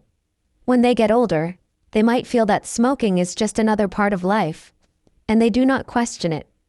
Sometimes, friends play a big role in influencing a person to smoke. If a person is in a group where most people smoke, they might feel pressure to join in. No one wants to feel left out or different, so they pick up a cigarette to fit in. They may not even like the taste or feeling of smoking at first, but they continue because it helps them feel included. Over time, what started as an occasional activity becomes a habit, and eventually, an addiction. Media and advertisements have also played a role in encouraging people to smoke. In the past, movies, TV shows, and magazines often showed famous actors, musicians, or models smoking. These people looked stylish, confident, and successful. Many young people believed that smoking was a sign of maturity and independence. When they saw their favorite celebrity smoking, they thought it made them look strong and interesting. Even today, although smoking advertisements are banned in many countries, people still see characters in films smoking, making it seem exciting or attractive. Another reason people start smoking is the belief that it helps with stress. Life can be difficult, and everyone faces problems. Some people go through hard times at work, at school, or in their personal lives. When they see others smoking to relax, they think it might help them too. After smoking, they may feel calm for a short time, but this feeling does not last. In reality, smoking does not remove stress. It only creates a cycle where the person feels they need to smoke more to feel better. Curiosity also leads many people to try smoking. Sometimes, a person simply wonders what it feels like to smoke. They see other people doing it and start to think, what does it taste like? How does it make people feel? This curiosity can be strong enough to make them take a cigarette and try it, just once. However, for many, that one cigarette turns into another. And soon, they find themselves smoking regularly. Some people start smoking because they believe it will help them lose weight. There is a common belief that smoking reduces hunger, making people eat less. For some, this seems like an easy way to stay slim. They think that instead of eating snacks, they can just smoke a cigarette. While it may be true that nicotine affects appetite, this is not a healthy way to control weight. Smoking damages the body in many ways and can cause serious health problems. In some cultures and societies, smoking is connected to traditions and social events. In certain places, people smoke when they meet friends, when they celebrate, or even when they discuss important topics. Some communities see smoking as a symbol of respect or hospitality. If a person grows up in such an environment, they may feel that smoking is just a natural part of life. They might not even think about whether it is good or bad. They simply accept it as something normal. There are also people who start smoking because they believe it helps them concentrate. Some students and professionals think that smoking makes them more focused, especially when they're studying or working on something important. They might see older students or colleagues smoking during breaks and assume that it improves their ability to think clearly. This belief makes them try smoking, hoping it will give them the same benefits. In some cases, people smoke because they want to rebel. They want to feel independent or break the rules set by parents, teachers, or society. Teenagers, in particular, often feel the need to prove that they can make their own choices. If smoking is seen as something forbidden, it becomes even more tempting. They light a cigarette to show that they are in control of their lives. What starts as an act of rebellion can quickly become a habit that is hard to break. Many people do not think about the long-term effects of smoking when they start. They assume that they can stop anytime they want. They believe that smoking a few cigarettes will not cause harm. However, over time, their body gets used to nicotine and quitting becomes difficult. What began as an occasional activity turns into a daily routine. Before they realize it, they are addicted. One important thing to understand is that smoking does not bring any real benefit. The things that make people start fitting in, curiosity, stress relief, or rebellion are only temporary feelings. The risks and dangers of smoking, however, are very real and long-lasting. Once a person starts smoking, it can be very difficult to stop. The effects of smoking. Smoking is not just a simple habit. It is something that affects the body, mind, and even the people around the smoker. When a person smokes, they might not notice the effects immediately. At first, smoking may feel like a small activity that helps them relax or fit in with friends. However, over time, smoking starts to change many things in life. It affects health, relationships, daily activities, and even the environment. The effects of smoking can be divided into different areas. The most serious impact is on health. Every time a person smokes, harmful chemicals enter their body. These chemicals affect different parts of the body in different ways. The lungs, heart, and even the skin start to change. Breathing becomes more difficult, and the body becomes weaker. Many smokers experience coughing, shortness of breath, and tiredness. These are just the early signs. As time goes on, more serious health problems can develop.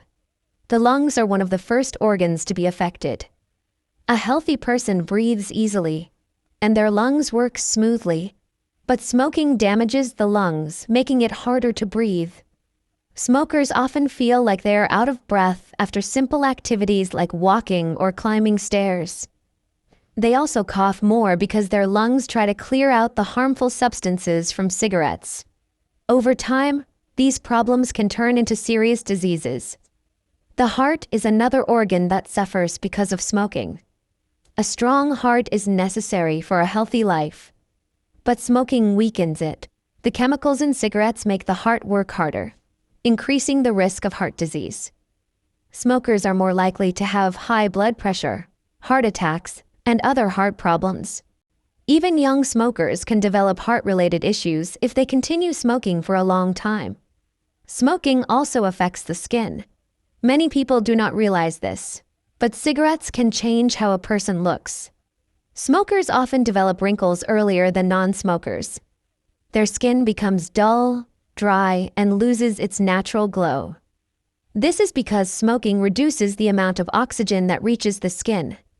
As a result, smokers may look older than they really are. Another serious effect of smoking is on the immune system. The immune system is responsible for protecting the body from illness. A strong immune system fights infections and helps the body heal quickly. However, smoking weakens this defense. Smokers get sick more often and take longer to recover from common illnesses like colds and flu. Wounds and cuts also heal more slowly because smoking reduces blood flow. The negative effects of smoking do not stop with the person who smokes. People around smokers are also affected, even if they do not smoke themselves. This is called second-hand smoke. When a person smokes, the smoke spreads into the air. Family members, friends, and even strangers nearby breathe in this smoke, which can harm their health. Babies, children, and elderly people are especially at risk. Pregnant women who smoke can also harm their unborn babies. Smoking during pregnancy increases the chances of health problems for the baby, such as low birth weight or breathing difficulties. Even after birth, babies who live in a house with a smoker are more likely to have health problems like asthma or frequent colds. The environment also suffers because of smoking. Cigarette smoke pollutes the air, and cigarette butts create waste. Many smokers throw cigarette butts on the ground, in parks, or on the streets. These small pieces of trash take years to break down and often end up in rivers, lakes, and oceans. They harm animals and the environment.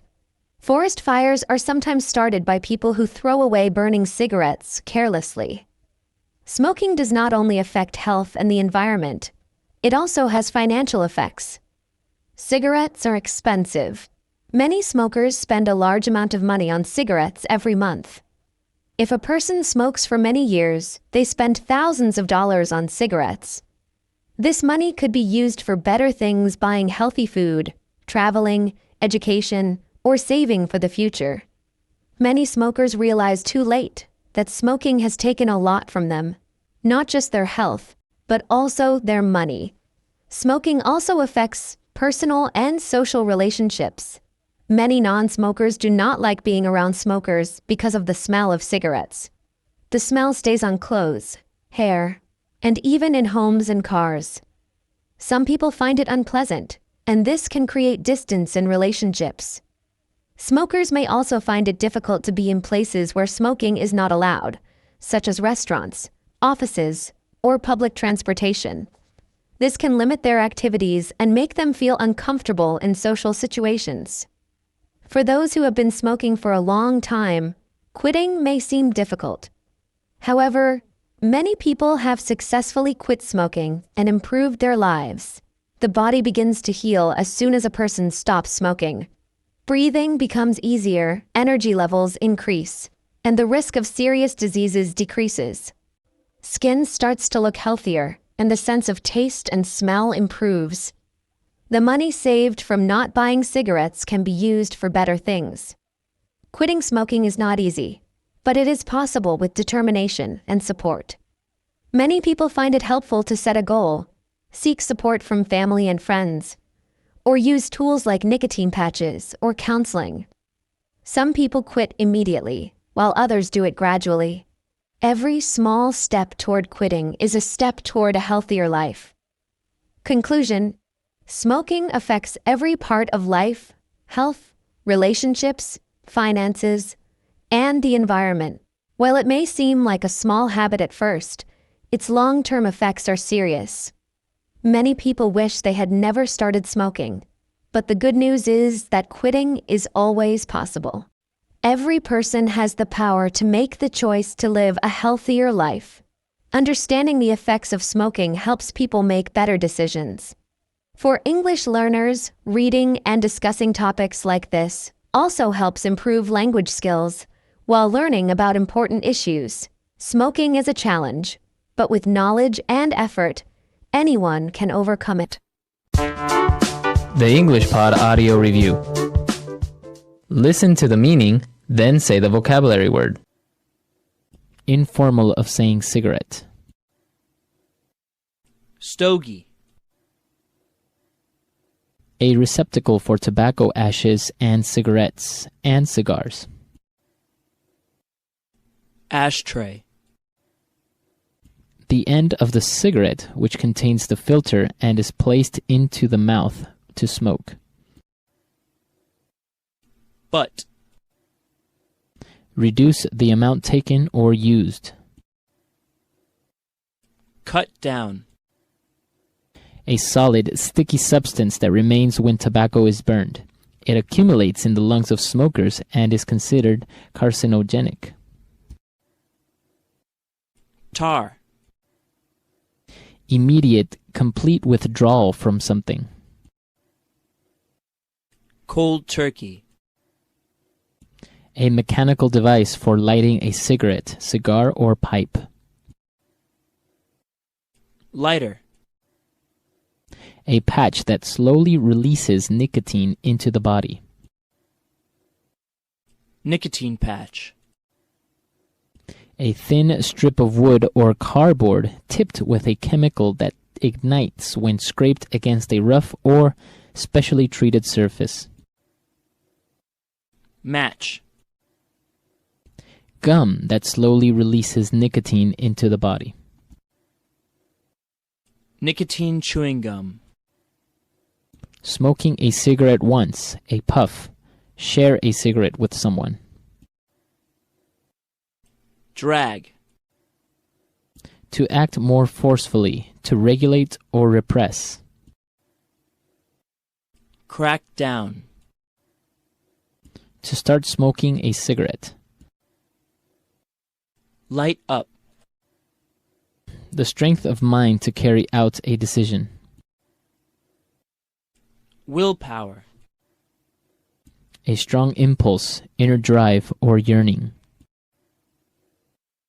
Urge. A box of cigarettes. Pack of smokes. Let's try that faster. A receptacle for tobacco ashes and cigarettes and cigars. Ashtray. Informal of saying cigarette. Stogie. To start smoking a cigarette. Light up. A strong impulse, inner drive, or yearning. Urge. A box of cigarettes. Pack of smokes. A solid, sticky substance that remains when tobacco is burned. It accumulates in the lungs of smokers and is considered carcinogenic. Tar. The strength of mind to carry out a decision. Willpower. The end of the cigarette, which contains the filter and is placed into the mouth to smoke. Butt. Immediate, complete withdrawal from something. Cold turkey. A patch that slowly releases nicotine into the body. Nicotine patch. Reduce the amount taken or used. Cut down. Smoking a cigarette once, a puff. Share a cigarette with someone. Drag. A thin strip of wood or cardboard tipped with a chemical that ignites when scraped against a rough or specially treated surface. Match. A mechanical device for lighting a cigarette, cigar, or pipe. Lighter. To act more forcefully, to regulate or repress. Crack down. Gum that slowly releases nicotine into the body. Nicotine chewing gum. Now say the word and hear it in a sentence. Crack down. The police is cracking down on drunk driving in our city. Crack down.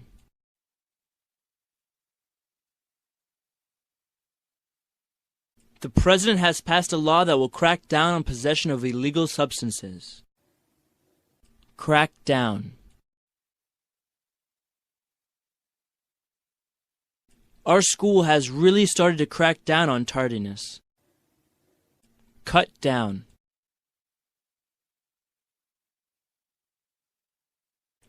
You should really cut down on the amount of salt you eat. It's not good for you. Cut down.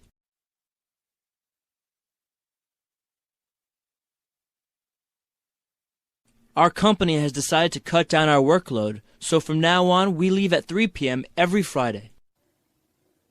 Cut down.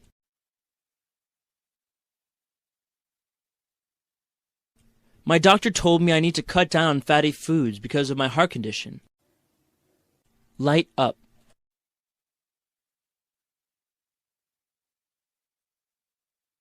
Honey, you can't light up here.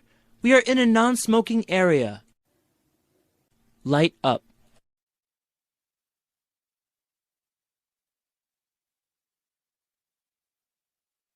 John is addicted to smoking.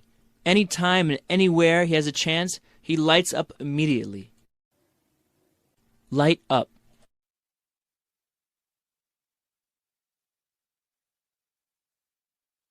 The government is making it more difficult to light up with all these anti-smoking laws. Willpower.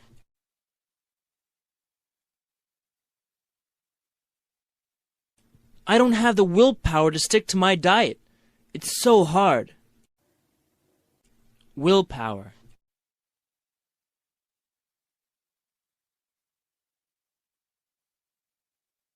Kathy is a workaholic. She needs to gather more willpower and refuse to work extra hours. Willpower.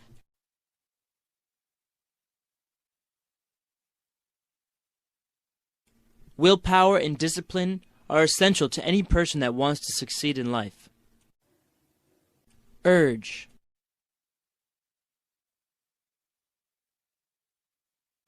I was so angry at him that I felt a sudden urge to hit him. Urge.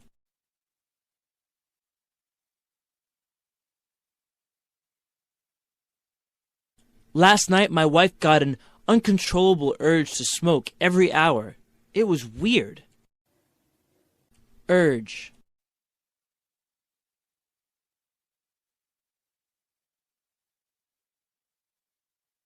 When Carol was pregnant, she once had an urge to eat a bacon and tuna sandwich. It was disgusting. The English Pod Audio Review.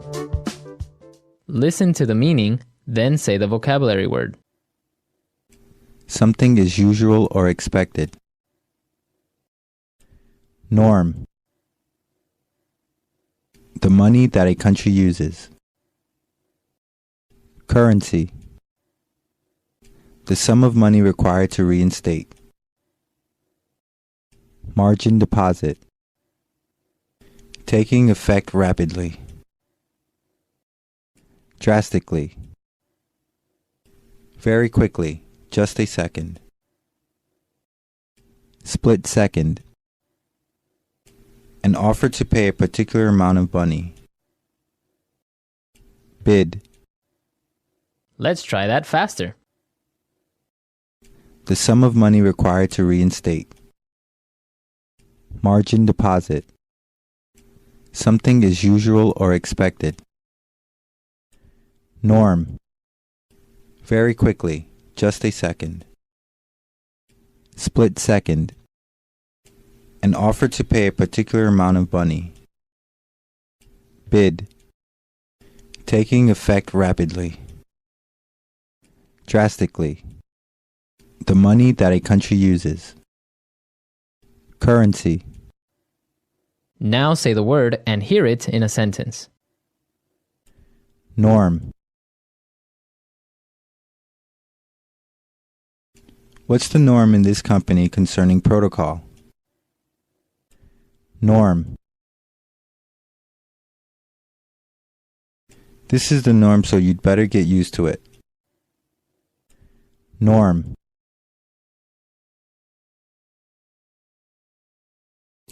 Delivery, McDonald's, and street vendors are the norms around here. Currency.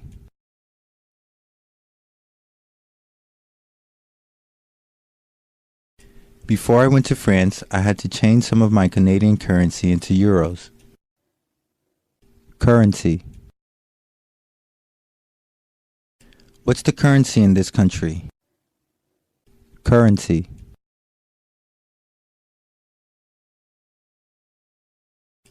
My country's currency is worth next to nothing in USD. Margin deposit.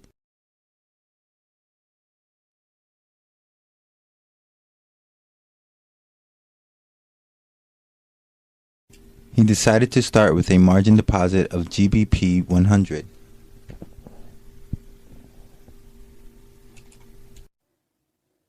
Margin deposit.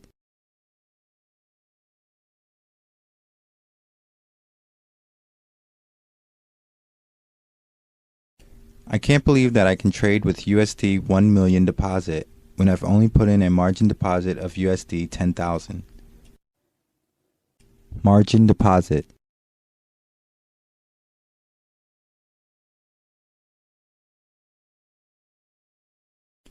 One has to be careful with trading using a margin deposit because the risk of losing more money than one has are high. Split second.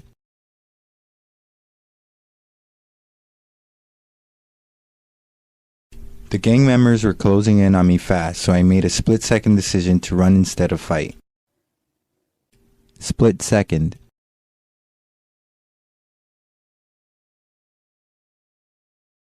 My heart pounded as I made a split-second decision and took hold of her hand. Split second.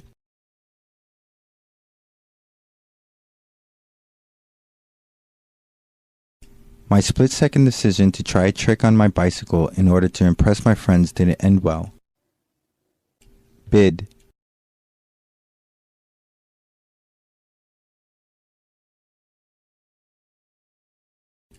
The current bid ask for EUR USD is 1.3998-79.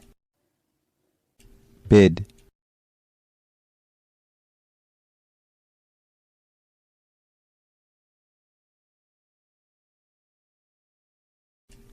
I bought euros at an ask of $1.4235 and sold British pounds at a bid of $1.5001.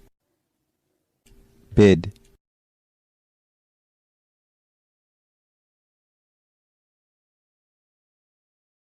The bid for Japanese yen and the ask for Hong Kong dollars are really good right now if you trade in US currency.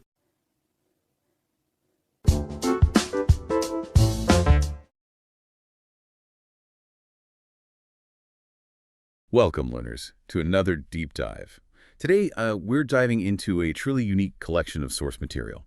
We're talking everything from, well, high-stakes corporate crises to the daily dynamics of a shared home, and even the deeply personal journey of confronting a challenging habit. It's a fascinating mosaic, yeah. It really reveals how the words we choose and even, the unspoken context powerfully shape our understanding of situations, whether they're complex business negotiations or just the everyday realities of life. Our mission today is really to uncover those core insights and surprising truths that will sharpen your communication skills right across the board.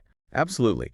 Think of this as maybe your shortcut to understanding the nuances of how we convey difficult news or manage expectations or even navigate those subtle agreements in our personal lives.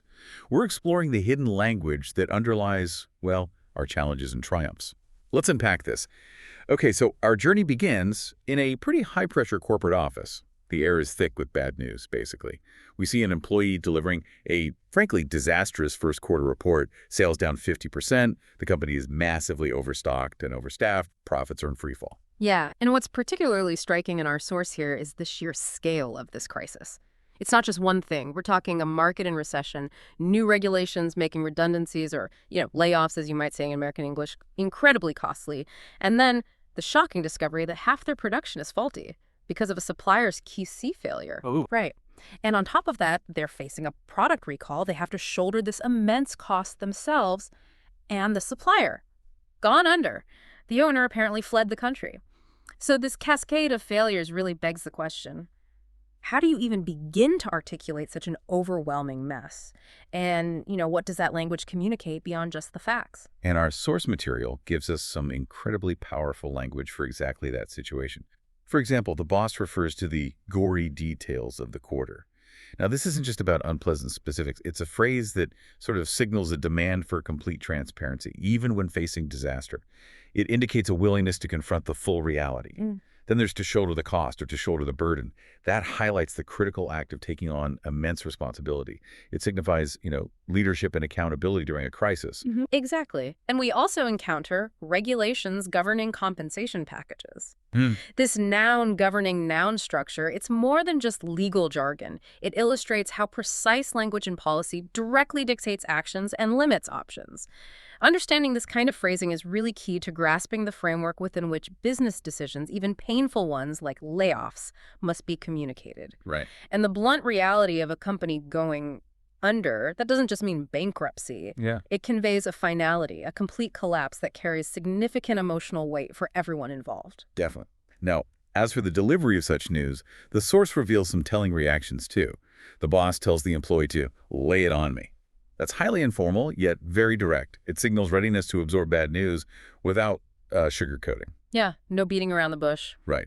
And when frustration boils over, we hear, "for crying out loud," an expression that, while informal, perfectly captures that moment of exasperated disbelief. But perhaps most insightful for you, the listener, are those phrases used to soften or maybe navigate difficult truths. Like, how can I put this? Followed by, let's just say that. Ugh. These aren't just polite buffers, they're strategic linguistic tools, really. They prepare the listener for potentially shocking news, allowing the speaker to control the emotional impact a bit. That makes sense. So whether it's about a company filing for Chapter 11, Which is for companies, yeah. or maybe a more personal announcement like, in 9 months you will hear the pitter-patter of little feet instead of just saying someone's pregnant.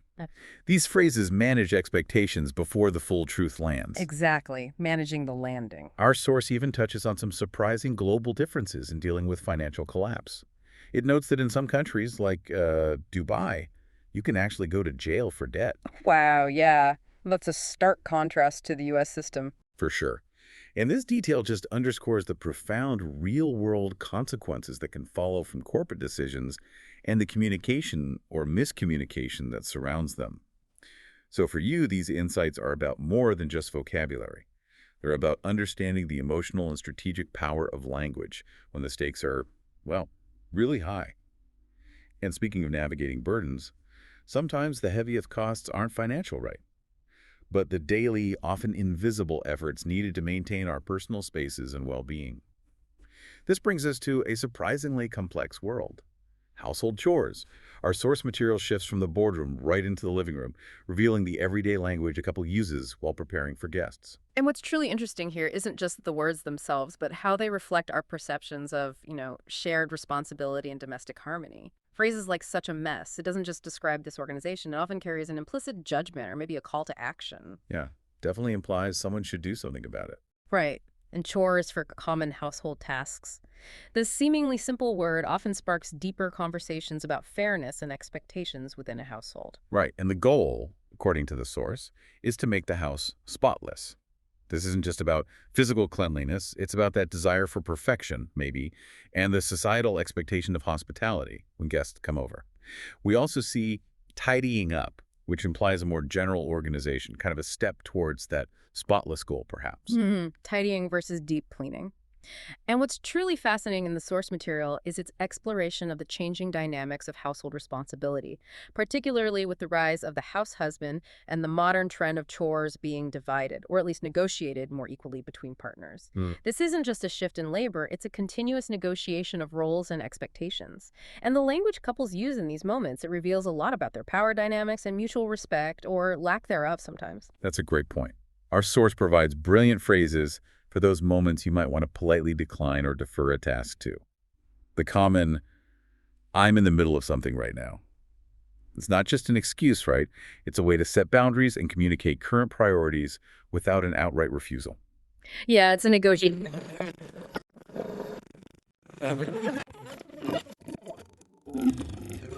That buys you a little time.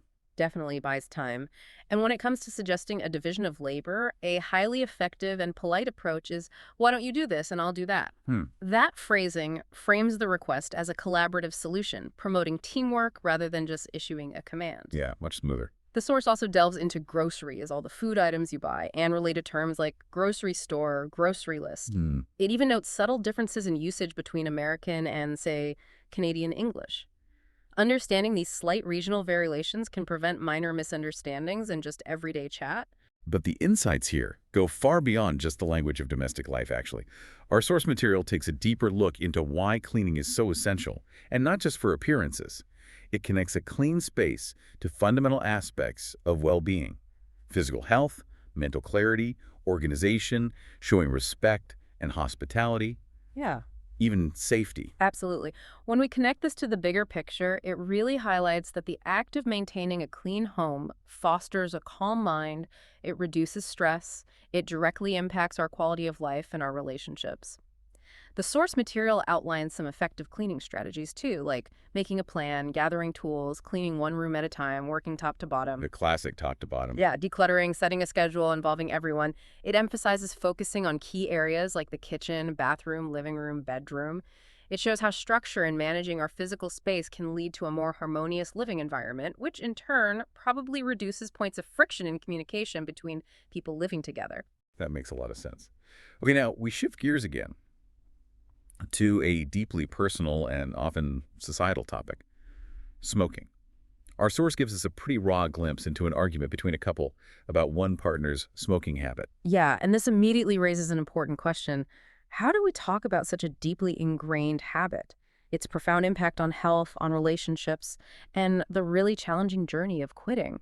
The dialogue quickly introduces phrases like smells like an ashtray, a very vivid description that conveys not just a bad odor, but often a sense of social stigma and disapproval too. Definitely carries a judgment.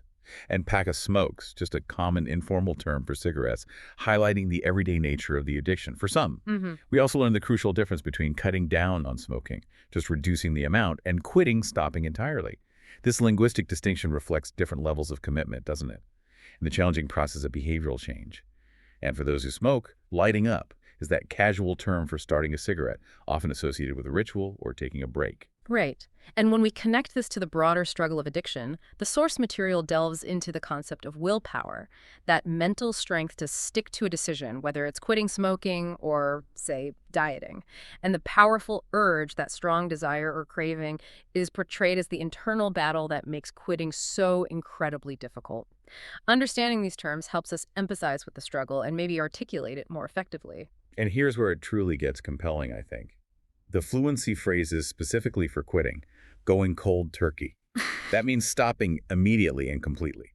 The source highlights this as the most challenging way to quit, emphasizing the sheer mental fortitude required and often the dramatic physical and emotional withdrawal that comes with it. Yeah, it's intense. And the legal and social shifts around smoking are captured by the phrase, laws are cracking down, meaning authorities are becoming stricter, making it harder and harder to smoke in public places.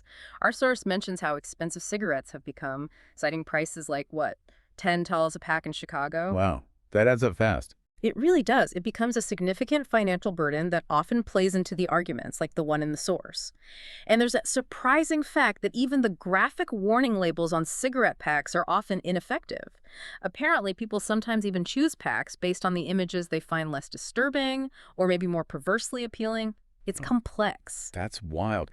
It challenges the idea that direct visual communication always works as intended, really reveals the complex psychology of addiction. Exactly. Our deep dive into what is smoking is truly insightful too. It doesn't just define it, but explores the different ways people engage with it. Cigarettes, cigars, pipes, hookahs, e-cigarettes, or vapes. And it reveals that even vapes contain nicotine and other chemicals, which busts some common myths. Yeah, that's a key point. And what's particularly powerful here are the details on how chemicals from smoke enter the bloodstream, how nicotine hijacks the brain's reward system, making it addictive, and the reality of nicotine withdrawal. But beyond the individual smoker, the source material really emphasizes the impact of secondhand smoke. It poses serious risks, especially to children, pregnant women, the elderly. This highlights how a personal habit extends into a public health concern, creating friction in relationships and public spaces. And the impact goes beyond just direct health concerns too, right? There's environmental pollution from smoke and cigarette butts, the significant financial costs that constrain household budgets, like you mentioned, and the negative effects on personal and social relationships, the smell, the limitations in non-smoking spaces. These are all real-world consequences fueling the kind of argument we saw in our source material. Absolutely. And the source provides a really multifaceted answer to why do people start smoking. It covers a whole range of influences.